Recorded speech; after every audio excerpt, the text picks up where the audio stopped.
called it to Mr. Kreiger's attention at the time, and he said, he kind of laughed at me, it's just as good as if it was attached. Well, it never was attached, and it doesn't matter that it wasn't attached. It referenced it, and it's part of it. The concern I have with Kreiger and Anderson was, at the time when we did the site assignment, it wasn't with Waste Management.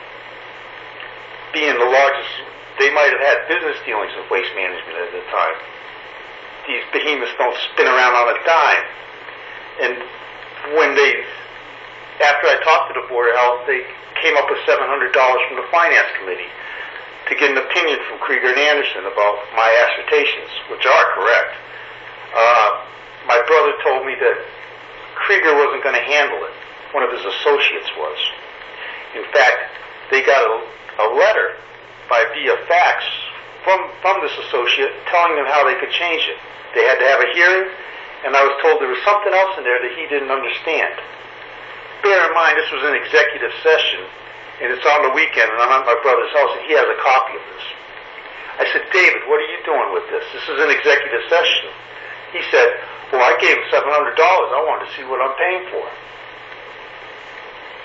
I go to the Board of Health meeting that Monday. Stephanie stands up and tells us Mr. Kreiger personally told her that they could just choose to ignore it if they wish. No further questions, nothing to see, run along. This fax was never mentioned. I never read it. He offered to show it to me, but I had to promise not to tell anybody, and I said, I'll wait and see when everybody else does. No one's ever seen this fax.